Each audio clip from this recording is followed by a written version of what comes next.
Tudo da Canção Nova em um só lugar. Canção Nova Play. Amigos e amigas, estamos começando mais um programa pela TV Canção Nova, Pergunte e Responderemos. Queremos responder as suas perguntas sobre os assuntos da nossa fé católica. Você pode mandar a sua pergunta por 3 caminhos. Telefone 12 31 86 2600. Tem o e-mail do programa, pergunte e responderemos, @cançãonova.com, e também o facebook.com/pergunte e responderemos CN. Eu peço que você mande a sua pergunta de maneira assim bem enxuta, bem resumida, sucinta, para que também eu responda para você de maneira bem objetiva, né? O objetivo deste programa é nós respondermos o maior número de perguntas possível, porque tem muitas perguntas na fila esperando, ok? Vamos pedir a Nossa Senhora a graça e a bênção para fazermos um bom programa nessa tarde. Em nome do Pai, do Filho e do Espírito Santo. Amém. Ave Maria, cheia de graça, o Senhor é convosco. Bendita sois vós entre as mulheres, bendito é o fruto do vosso ventre, Jesus. Santa Maria, Mãe de Deus, rogai por nós, pecadores, agora e na hora de nossa morte. Amém. Que o Divino Espírito Santo nos ilumine com a luz da graça de Deus. Glória ao Pai, ao Filho e ao Espírito Santo. São José, rogai por nós. São Miguel Arcanjo, rogai por nós. Em nome do Pai, do Filho e do Espírito Santo. Amém. Sejam bem-vindos, vocês que estão aqui no nosso auditório, vocês de casa também. Aqui temos gente, amigos de Juiz de Fora, Minas Gerais. Quem é isso? Falei, sejam bem-vindos. Marco, no Ceará, ok? São Paulo, capital. Ribeirão Preto, São Paulo. E João Pessoa, na Paraíba. Sejam bem-vindos aqui à Canção Nova, aqui ao nosso programa. Eu quero começar mostrando aqui esse kit que a Canção Nova está oferecendo, né? São aqui 6 produtos pelo preço de R$ 69,90. Tem aqui, olha, vou mostrar. Lado a lado com o meu anjo, né?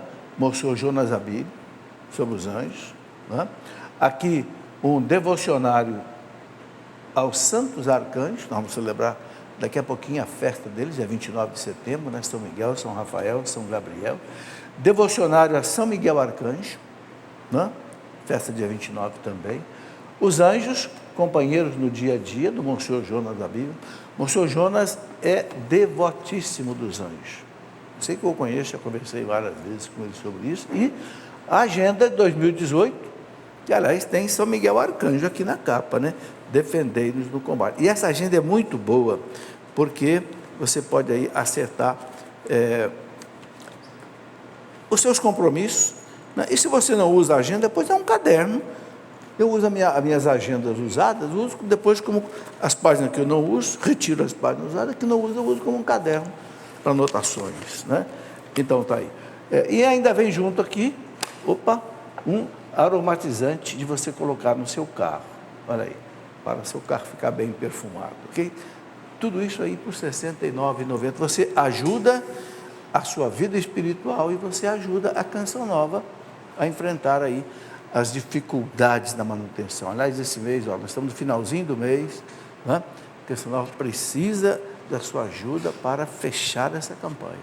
Não deixe de fazer a sua contribuição. Se vocês não recebeu o boleto, né, de pagamento da sua casa, pelo site da Canção Nova, você tem ali as contas bancárias, pode ir no seu banco e fazer o depósito. Você manda o comprovante para cá, para que, né, fique contabilizado aí o seu depósito.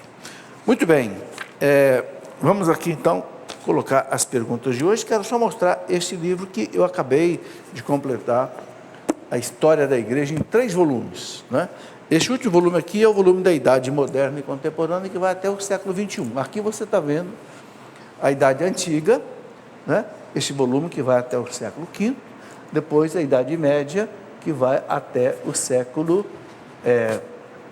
mais ou menos do século V até o século XV, né?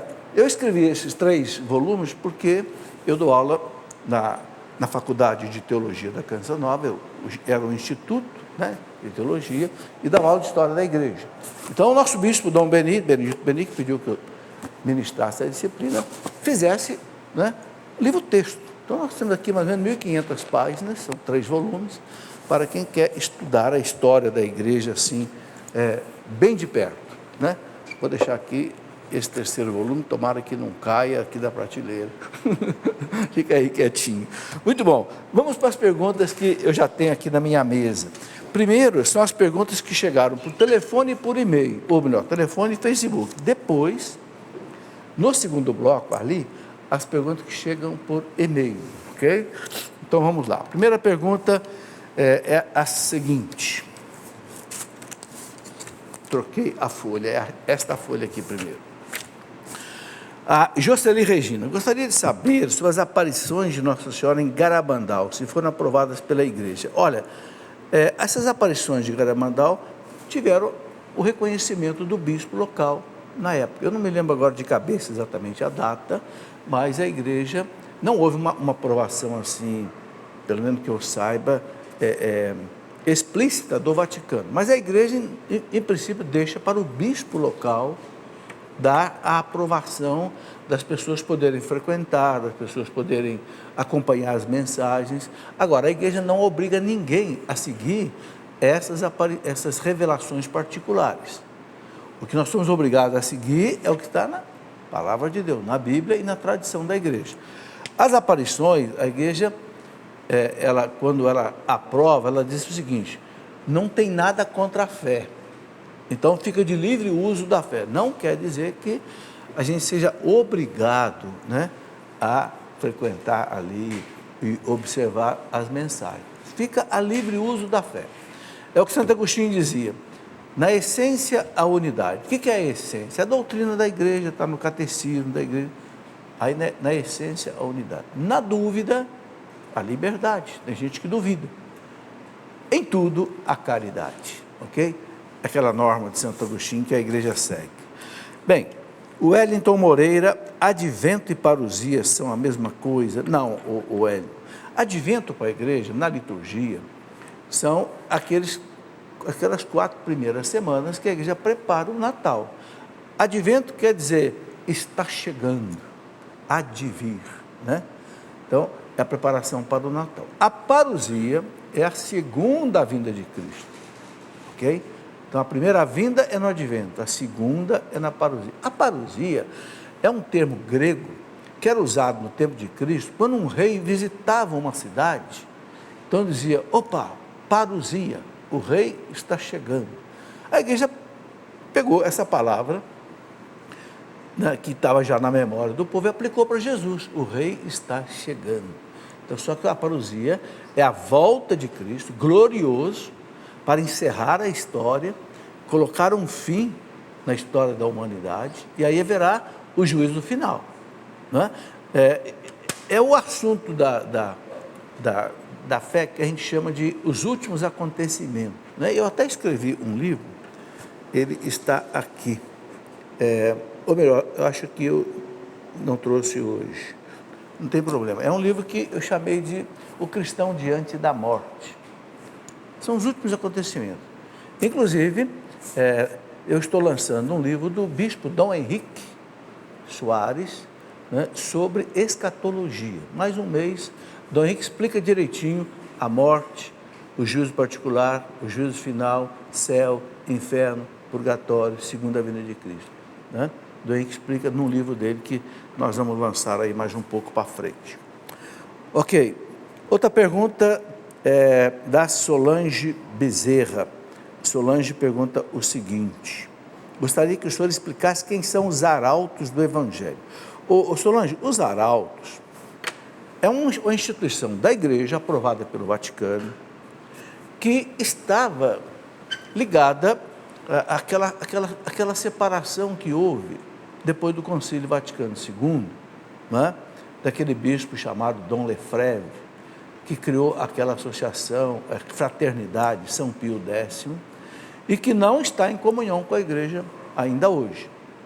Os arautos pertenciam a esse segmento que separou da igreja. Só que eles agora voltaram, foram reconhecidos, aceitaram o catecismo da igreja, aceitaram o Concílio Vaticano II e voltaram.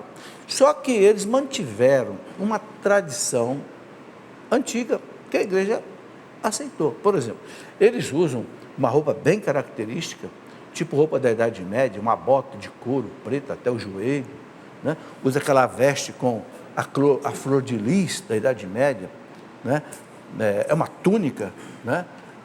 Tanto os rapazes quanto as moças usam o terço na cintura e celebram a missa em latim. Está autorizado pela igreja, ok? Então, tem gente que não gosta da espiritualidade dele, porque dos arautos, porque é uma espiritualidade assim, vamos dizer, um pouco tradicional, mas está aprovado pela igreja, ok? Se a igreja aprovou, nós não podemos contestar. Muito bem.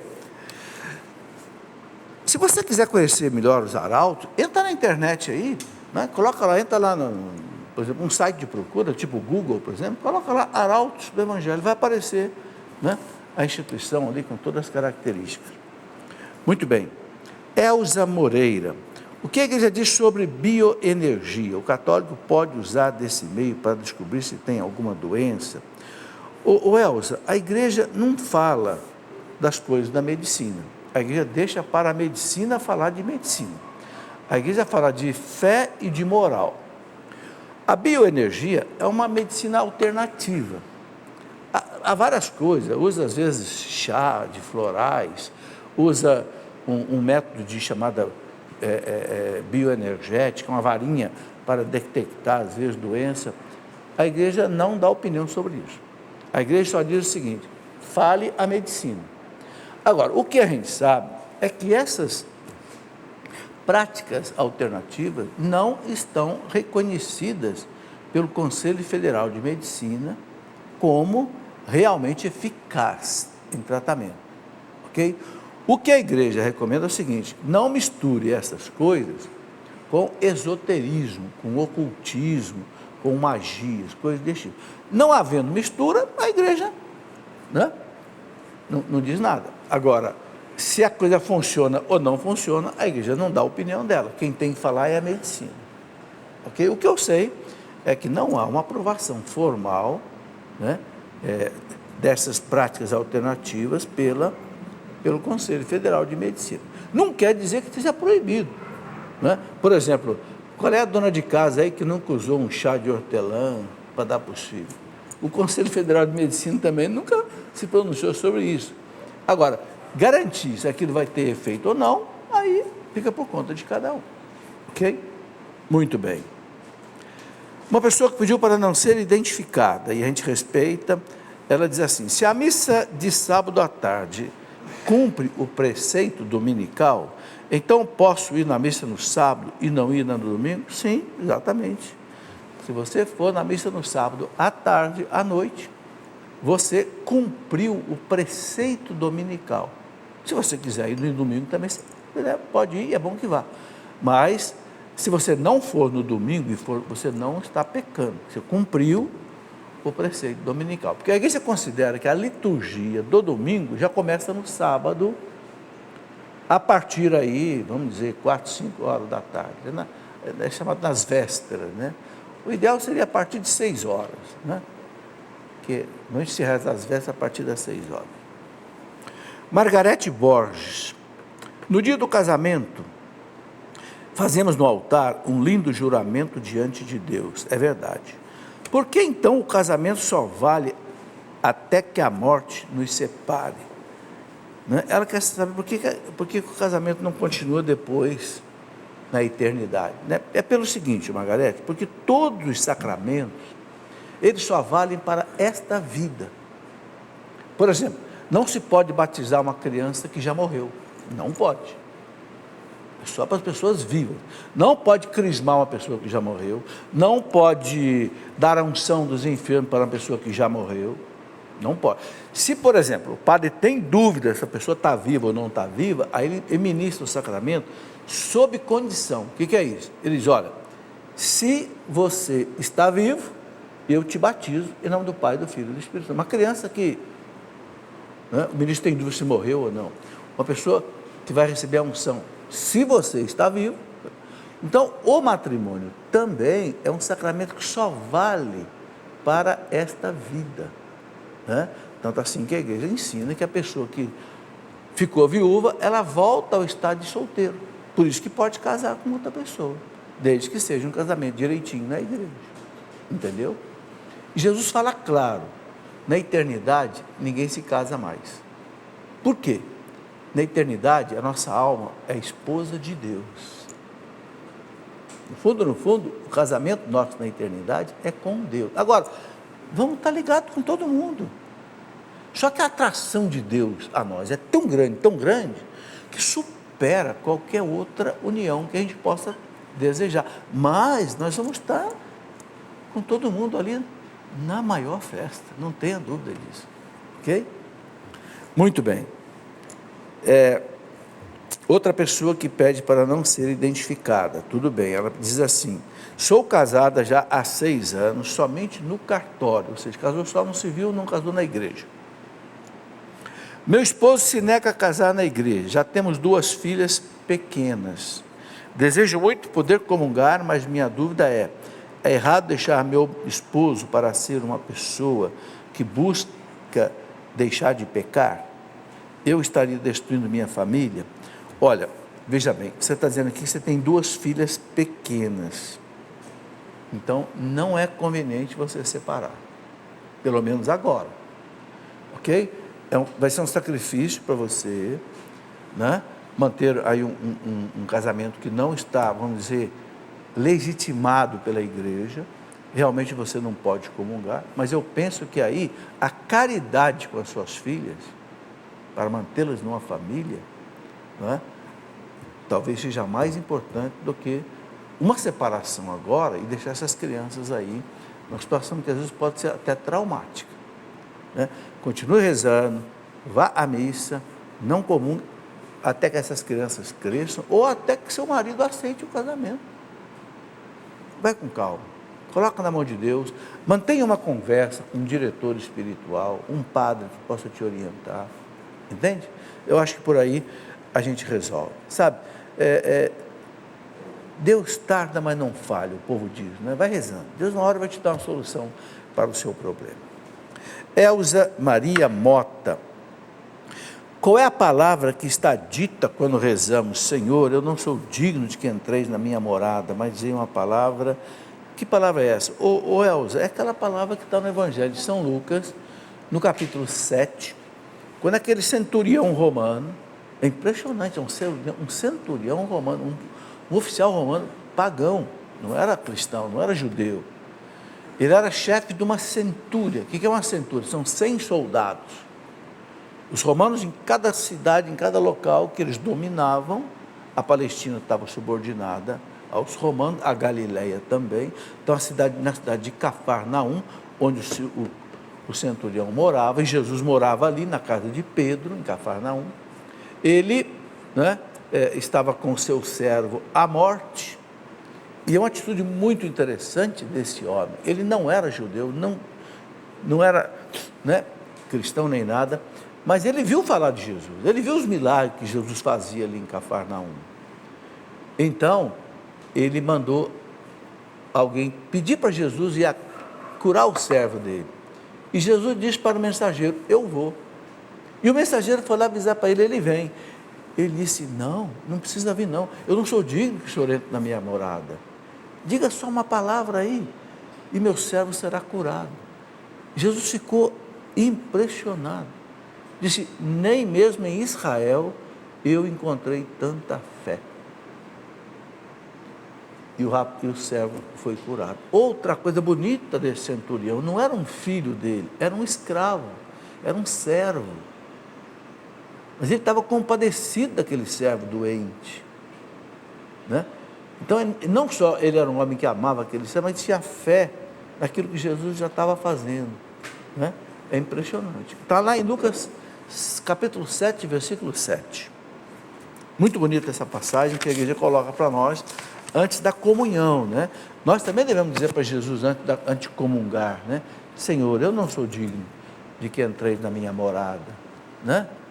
A única morada digna de Jesus entrar é o seio da Virgem Maria, ali sim, porque era a única que era imaculada, né?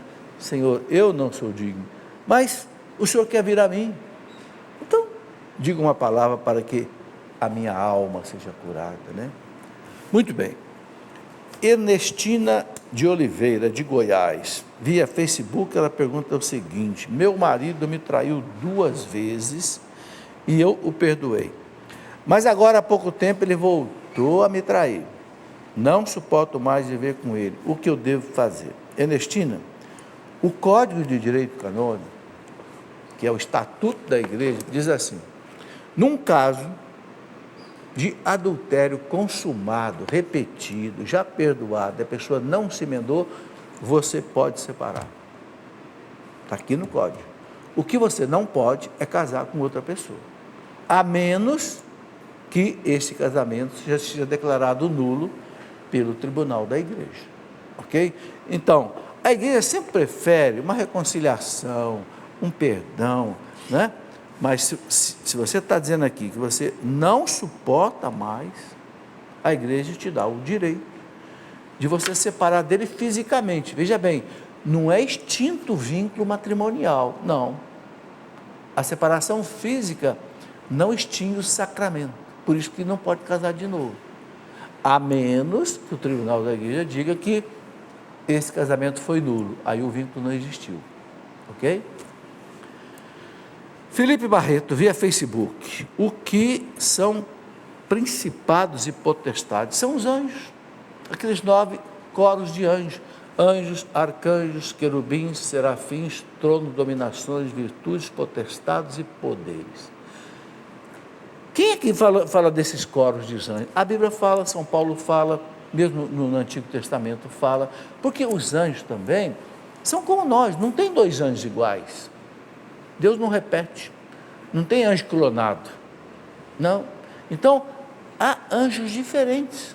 Assim como nós temos homens aqui, né, que são, não sei, um gosta de ciências exatas, outro gosta de ciências humanas, outros gostam de ciências biológicas, um é militar, o outro é... Não é? Os anjos também. Os anjos são diferentes. Então, baseado em textos bíblicos, alguns doutores da igreja enxergaram aí 9 coros de anjos, ok? Não é muito fácil de entender. Eu escrevi um livro sobre os anjos, aproveitar para mostrar aqui, ó, onde eu coloco esses ensinamentos de São Tomás de Aquino, de Santo Agostinho, de Santo Anselmo, de Santo Afonso de Ligório, os doutores da igreja. O que os doutores da igreja disseram sobre os anjos? Ok? Eles falam desses coros dos anjos. Muito bem. Outra pessoa que pede para não ser identificada, não tem problema, a gente não identifica, você pode ficar sossegado, não dizemos seu nome aqui. Gostaria de saber sobre nossos anjos da guarda, o que acontece com ele quando morremos. Olha, primeiro, o anjo da guarda existe, tanto assim que a igreja celebra a festa deles, não é? No dia 2 de outubro. Santa Teresinha, dia 1º, dia 2, os santos anjos da guarda. Está bem claro lá naquela passagem do Evangelho, Jesus fala no Evangelho de São Mateus, né, que quem escandalizar uma criança é algo muito sério. Jesus fala assim, porque os seus anjos assistem diante do trono de Deus. Ok. Agora, os anjos, nesta vida, eles nos protegem. Se a pessoa morreu, acabou a vida terrena, a sorte da pessoa já é definida no juízo particular.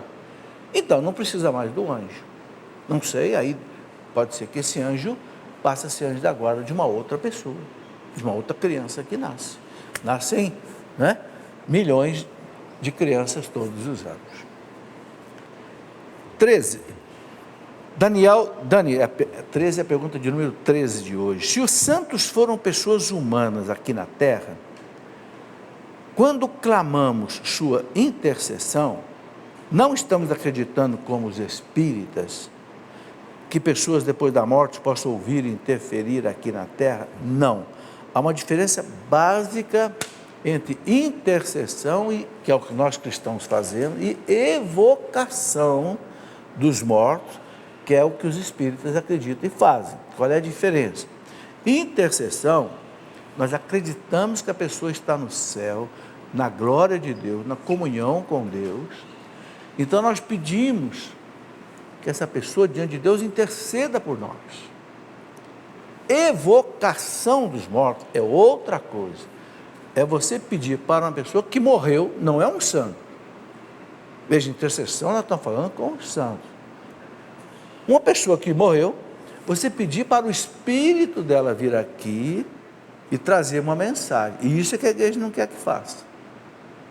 Nós não chamamos ninguém para vir aqui, não. Nós pedimos que interceda por nós, pelas nossas intenções, oferecendo a Deus os seus méritos, as suas preces, pelos nossos problemas. É diferente. Não tem confusão nisso, não. Ok? Depois que morremos, é a mesma pessoa, é o Daniel. Depois que morremos, encontramos com Cristo ou ficamos em lugar reservado, esperando a vinda e o julgamento do Senhor. O Daniel, Dani, o que a igreja nos ensina, né, está na carta aos Hebreus, capítulo 9, versículo 27. Está escrito assim: está determinado que cada um morra uma única vez e em seguida vem o juízo. É a definição da sorte eterna da pessoa diante de Jesus, do tribunal de Cristo. Ou a pessoa vai para o céu, a alma, ou para o purgatório completar a sua santificação, ou ela pode ir para o inferno, que é viver eternamente sem Deus. Ok? Essa é a doutrina clara da igreja. Ninguém fica dormindo, esperando o juízo final, não. Morreu a pessoa, é bem claro, é a escatologia da igreja, os últimos acontecimentos, né? É isso aí. Marcos, bom, vamos fazer o intervalo, né? Já está na hora, e depois do intervalo eu vou responder então as perguntas que chegaram por e-mail, ok? Espera aí, você vai ver que o nosso intervalo ele é bastante rápido. Só um minuto. Gente boa que acompanha a TV Canção Nova, acompanha o nosso programa Pergunte e Responderemos. Estamos voltando já para o segundo bloco do programa, ok? Eu quero mostrar a você duas publicações muito bonitas da editora Canção Nova. A Bíblia Sagrada, que é a Bíblia da CNBB, a Bíblia usada nas leituras das missas no Brasil inteiro. Eles tinham tiradas dessa tradução. Você sabe que tem várias traduções de Bíblia, né? Todas são aprovadas pela igreja, as que recebem o imprimato, mas a Canção Nova fez essa, junto com a CNB, uma beleza, uma capa de couro, né?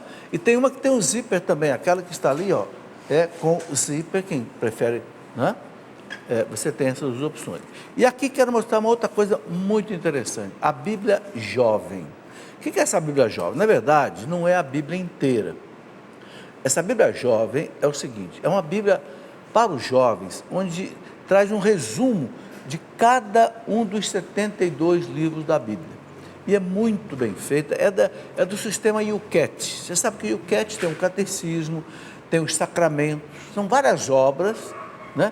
YouCat, que é uma publicação para o jovem, e muito bem ilustrada, sabe? É para jovem mesmo, é uma coisa muito bem feita, excelente para quem quer, o jovem que, não só o jovem, mas o adulto também, que quer aprofundar no estudo da Bíblia.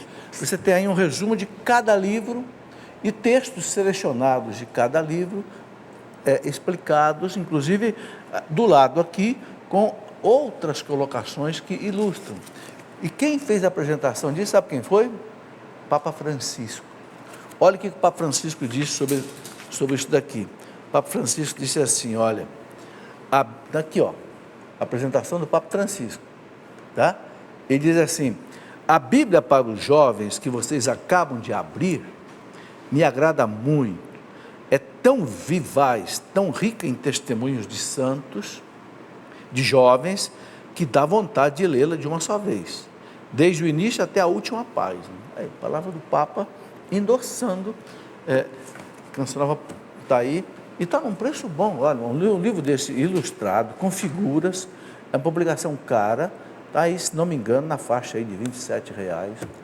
É um preço muito bom. Muito bem, vamos aqui para as perguntas. Eu quero só rapidamente mostrar aqui, né, dois livros que aparecem muito nas perguntas. Este livro, não é? O Catecismo da Igreja responde de A a Z. O que é isso daqui? O Catecismo da Igreja é toda a doutrina católica. Só que às vezes a pessoa tem dificuldade de encontrar nele resposta para alguma coisa que quer saber. Então aqui eu fiz um dicionário de A a Z, ordem alfabética. Aí você procura a palavra que você quer, como um dicionário de português. E tem o que o catecismo faz desse assunto. Eu quero saber o que ele fala sobre purgatório. Então tá, vai na letra P, né? Roda aqui, ó, vai na letra P, né? Vou fazer para você ver como é rápido. Está aqui, ó, purgatório. Aí, você já encontra aqui, e aqui tem transcrito o que o catecismo fala sobre purgatório. É um jeito de você tirar dúvidas, né? E ajudar as outras pessoas também a tirar as suas dúvidas. Muito bem, vamos aqui para as perguntas que chegaram por e-mail. Vamos lá. Sempre tive muito medo do espírito mal. Ultimamente esse medo tem aumentado muito. Quando penso nisso, tenho crise de ansiedade. O que devo fazer? Quero muito me libertar desse medo. Olha, a pessoa, quando não aparece o nome ali, porque a pessoa pede para não ser identificado. Veja bem, não tenha medo do mal, do demônio. Por quê? Porque ele não é um antideus, um anticristo. Ele é uma criatura de Deus, subordinada a Deus. O demônio não faz nada para ninguém se Deus não permitir. No livro de Jó, está escrito lá, ele foi pedir autorização para Deus para tentar o Jó. Deus permitiu. Por quê? Porque o Jó aguentava. São Paulo fala, Deus é fiel. Deus não deixa a gente ser tentado além das nossas forças. Então não tenha medo do demônio. Agora, o que é preciso? Não viver no pecado. Santo Agostinho dizia assim, o demônio, ele é como um cão na coleira. Se você não passa perto dele, ele não te morde. Ele pode latir, fazer barulho, né? Mas se você não chegar perto dele... Agora, se você chega perto dele, quem é que chega perto dele? Quem vive no pecado. Entendeu? Então aí ele te leva ao pecado. Então, fuja do pecado. Estando em Deus, estando na graça de Deus, não tenha medo. Como é que eu faço com essa ansiedade? Reze. O povo antigo dizia assim, na hora do perigo, cruz credo, né? Cruz e credo. Ou seja, o sinal da cruz espanta o demônio. E o credo. Reze o credo. Faça o sinal da cruz. Pelo sinal da Santa Cruz, livrai-nos Deus nosso Senhor dos nossos inimigos. Entendeu? Pode ter certeza que o bicho cai fora. Na fé, em nome de Deus. Não tenha medo. Não tenha medo. O medo faz com que você meio que se entregue ao pânico, à ansiedade. Não. São João diz assim, aquele que está em nós é maior do que aquele que está no mundo. Quem é que está em nós? É o Cristo. Nós somos templo da Santíssima Trindade. Quando o demônio age numa pessoa, é porque Deus permitiu e sabe por quê. Ok? Mas aí Deus sabe quem é que pode aguentar isso, né? Muito bem. Há muito tempo estudo a respeito da igreja e sua doutrina, dogmas e verdade da fé, e nesses anos eu nunca consegui ter um bom relacionamento com as orações de intercessão. Acredito na intercessão, mas prefiro orar direto a Deus. Estou pecando em viver assim? Não, você não está pecando. A gente pode rezar direto com Deus. A gente reza o Pai Nosso, direto com Deus, mas a igreja nos ensina o poder da intercessão dos santos. E veja bem, os santos pediam a intercessão dos santos. Vou dar um exemplo. Podia ficar aqui dando 1000 exemplos. Santa Teresinha do Menino Jesus, quando tinha 15 anos, queria entrar para o Carmelo. Só que não podia, no Carmelo só podia entrar com 21 anos. Santa Teresinha disse, me agarrei com os santos da minha devoção. Santo Agostinho, não sei o que mais, a ponto do Papa autorizar que ela entrasse com 15 anos para o Carmelo. O Papa abriu uma exceção. Santa Teresinha chacoalhou o céu. Santa Teresa d'Ávila dizia que era devotíssima de São José.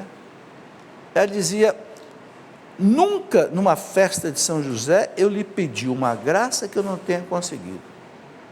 Ó, um santa doutora falando, Santo Afonso de Ligório dizia, se recomende aos anjos, se recomende aos santos. Por quê? Porque os santos estão diante de Deus, estão em comunhão, não adianta, estão em comunhão com Deus.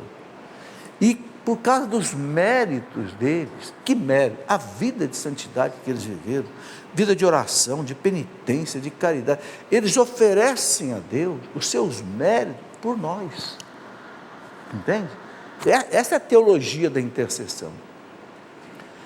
Sabe, eu acho que quem não acredita em intercessão está perdendo uma grande oportunidade. Veja o que acontece aqui nesse mundo. Quantas vezes eu estou aí, daqui a pouco alguém, ô professor, sabe, eu queria uma consulta lá com a sua filha que é médica, mas vai demorar um pouco, não dá para o senhor dar um jeitinho de me passar na frente? O que é isso? Intercessão. Eu vou lá, ó Priscila, meu amigo, tal, né? Dá um jeitinho aí. E como é que ela não vai fazer? Minha filha? É intercessão. Às vezes eu estou lá, ô professor, eu queria falar com o padre Jonas, não dá para o senhor dar um jeitinho de eu chegar lá na casa do padre Jonas? Porque a pessoa sabe que eu vou na casa do padre Jonas quando eu quero. Então ela vem em mim. Isso chama-se intercessão. Entendeu? São Luís Montfort dizia assim, olha, nós somos muito pecadores, encarar Deus não é fácil não, porque Deus é santíssimo, nós não somos. Pede para o santo, pede para Nossa Senhora. Nossa Senhora não se assusta com o nosso pecado, não. Quem não acredita em intercessão está perdendo um caminho de graças. Eu acredito muito. Vou acabar amanhã a quarentena de São Miguel, se Deus quiser, porque dia 29 é a festa de São Miguel. Fiz 40 e tantos dias aí, né? E faço novena de Santa Teresinha, faço novena de, sabe? Acredito, né? E eu acredito não, e recebo graças. Não tenho dúvida não. Entendeu? Quer dizer, a intercessão é real. Olha, eu até escrevi um livro, olha aqui, a intercessão dos santos e o culto dos santos. Também aqui eu falo da importância das imagens e da importância das relíquias. Gente, quanta gente foi curada tocando numa relíquia. A igreja valoriza muito, muito isso daqui, por causa dos méritos dos santos. Entenderam?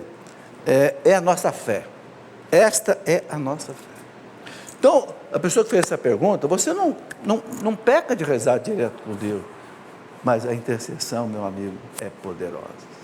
Vamos lá. Comente sobre a indulgência plenária do ano mariano, pois percebo que está sendo pouco divulgado. Olha, Ana Cláudia, de Fortaleza, no Ceará, é verdade. O que é o ano mariano? Nós estamos no ano mariano, né? Os 300 anos da aparição de Nossa Senhora, o Papa Francisco autorizou indulgência plenária para o Brasil, nesse ano mariano, que vai até 2 de outubro, né? Para quem, eu não sei se termina 2 de outubro ou um pouco depois, mas nesse ano mariano. O que é preciso para ganhar a indulgência plenária? Com a que o Papa autorizou. Você fazer uma confissão bem feita,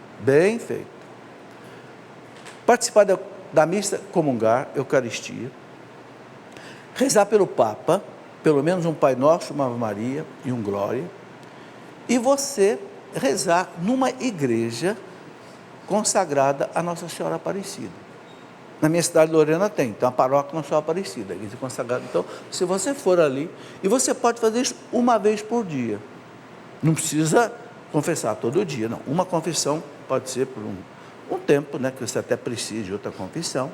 Agora, a comunhão tem que ser todo dia, rezar pelo Papa todo dia, e ir na igreja Nossa Senhora Aparecida todo dia. Aí você ganha a indulgência plenária, ou para você, ou para a alma de alguém que já morreu. Não pode oferecer indulgência para uma pessoa que está viva. O que é essa indulgência plenária? Se você consegue uma indulgência para uma alma que está no purgatório, ela deixa o purgatório e vai para o céu. Indulgência plenária, ou seja, elimina todas as penas de purificação que a pessoa teria que cumprir no purgatório. É o que a igreja nos ensina. Eu escrevi um livro sobre isso. O que são as indulgências, para você entender. Ali eu explico direitinho, tem o Manual das Indulgências do Papa Paulo VI, tem a Constituição Apostólica sobre as indulgências do Papa Paulo VI, de 1967. É tudo muito bem documentado, nada no vazio. Vamos lá?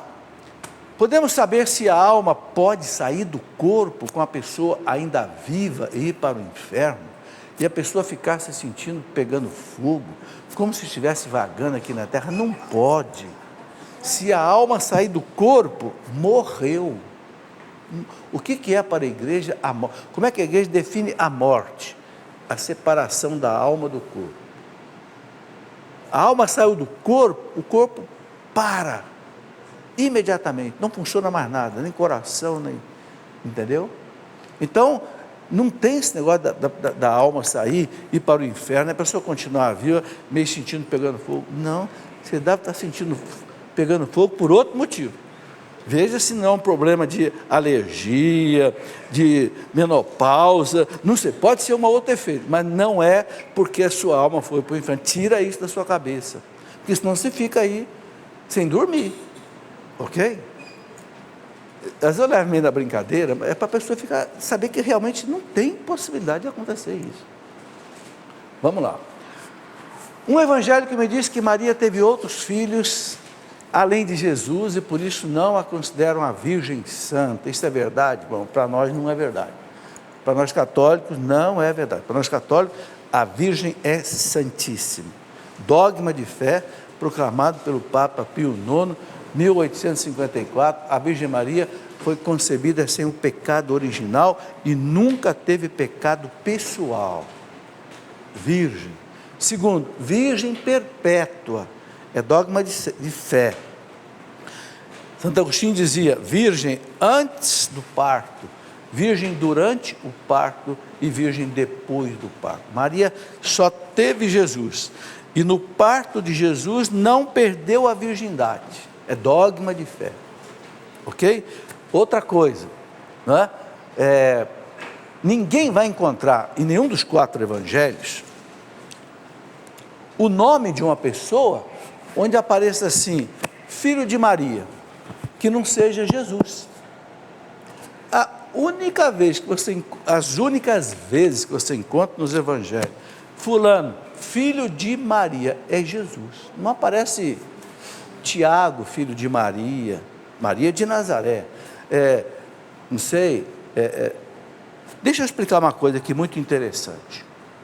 Por que a Bíblia, especialmente São Mateus, chama os irmãos de Jesus? Nós sabemos muito bem, a igreja cansou de explicar isso, Santo Agostinho já explicava isso no século IV.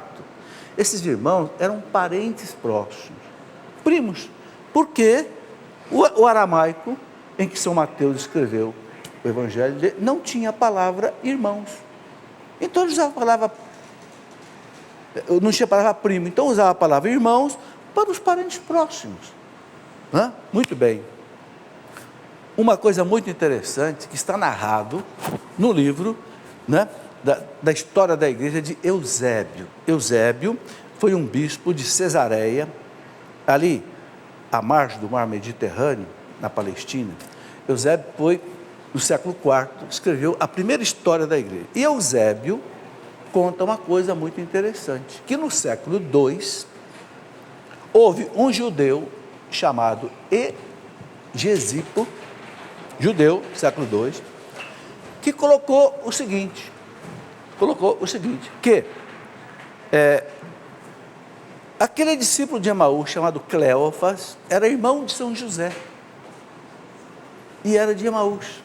E Cleófas, segundo Egesipo, um judeu do século II, segundo Egesipo, narrado por Eusébio, bispo de Cesareia, que escreveu a história da igreja no século, lá por volta do ano 340. Esse nosso amigo Cleófas, aquele discípulo de Emaús, ele teve 4 filhos. 3 eram apóstolos. Quais são os 3? Tiago menor, Simão menor, Judas Tadeu e um quarto chamado José, que não era apóstolo. Ora, se Egesipo diz que Cleófas era irmão de São José, os filhos de Cleófas eram primos de Jesus, porque Jesus era filho de José, filho legal, não era filho natural, mas era filho legal.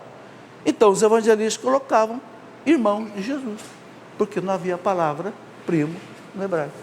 Daí aquela passagem, olha, sua mãe e seus irmãos estão aí querendo falar com você.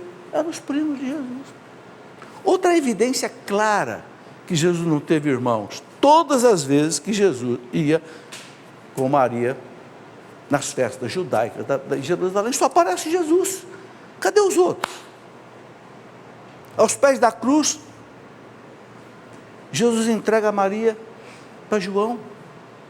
Jamais um judeu entregaria a sua mãe, que já não tinha marido, já tinha morrido, para um estranho, entre aspas, se tivesse irmão. Entregou para João, e João a levou para sua casa, ele escreve. Então, para a igreja, dos estudos de exegese bíblica, dos estudos de, não sei, da própria língua aramaica, a igreja não tem dúvida. E é interessante, Santo Agostinho, lá no século IV, que escreveu um livro sobre Nossa Senhora, já falava disso.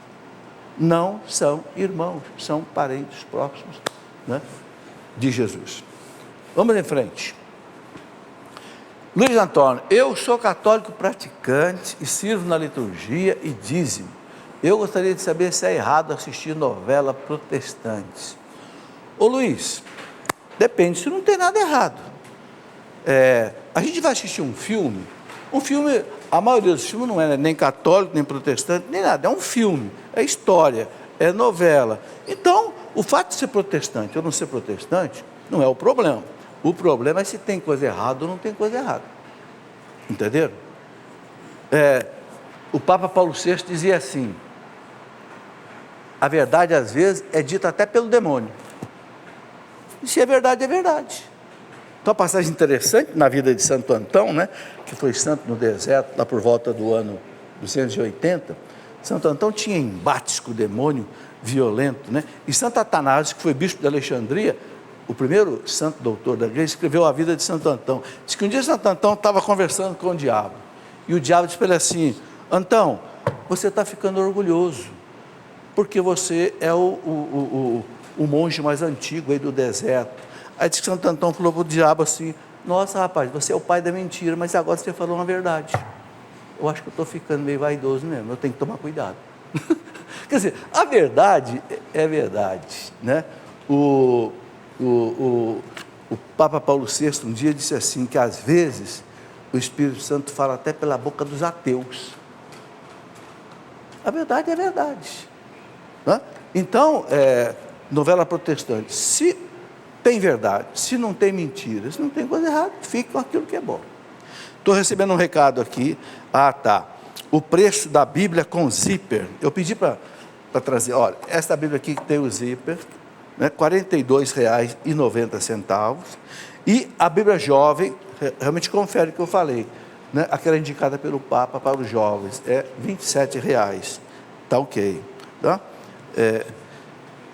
e eu estou recebendo a notícia aqui que tem um diácono aqui na plateia, quem que é? Isso, vocês então vão depois encerrar o programa para a gente, dando uma bênção aqui, pode ser? Vocês são de onde? Na Anápolis? Beleza. Bom, já posso chamá-los, ou Marlúcia, ou ainda tem mais tempo? Bom, vamos aqui para mais uma pergunta, daqui a pouco eu chamo vocês.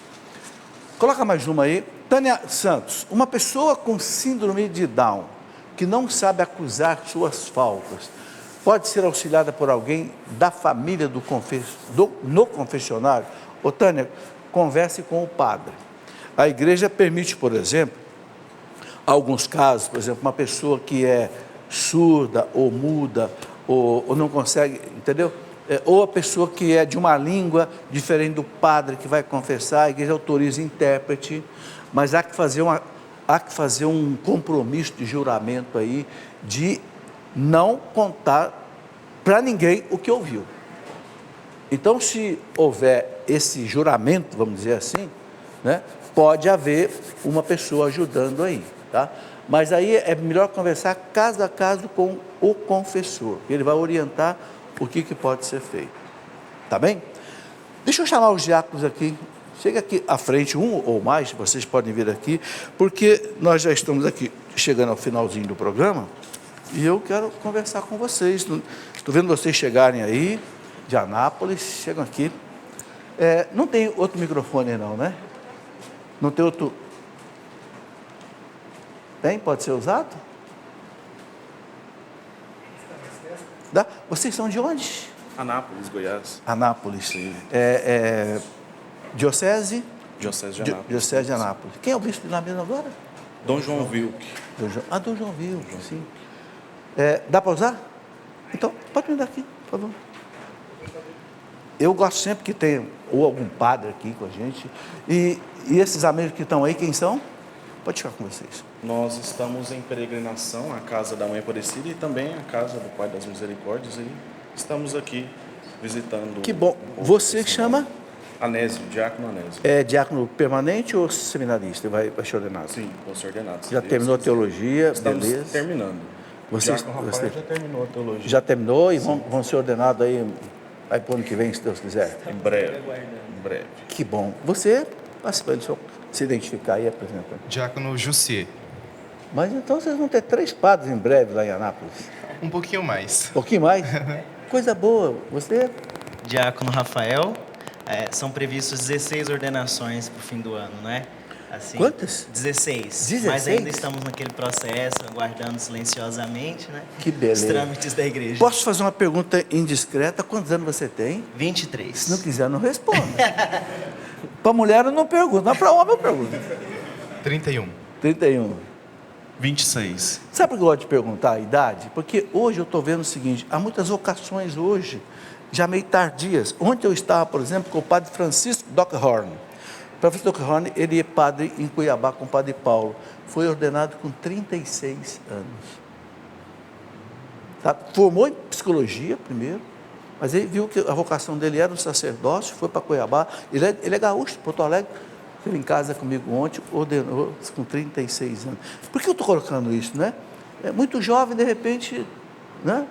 Por exemplo, um grande amigo meu, padre Demetrio Gomes, de Niterói, ele estava no 4º ano de engenharia química, abandonou o curso, foi ser padre, e um grande padre, já tem 10 anos praticamente de sacerdote.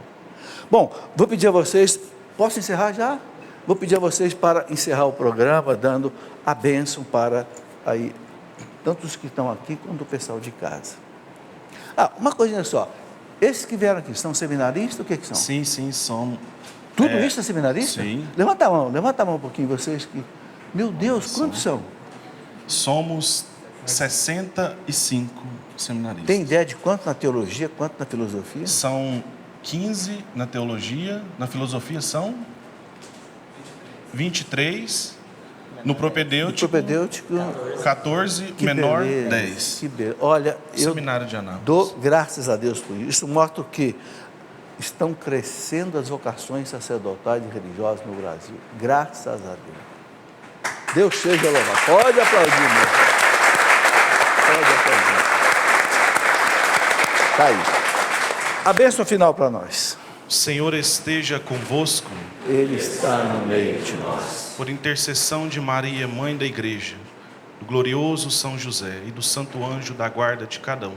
Desça sobre vós e permaneça para sempre a bênção do Deus Todo-Poderoso, Pai, Filho e Espírito Santo.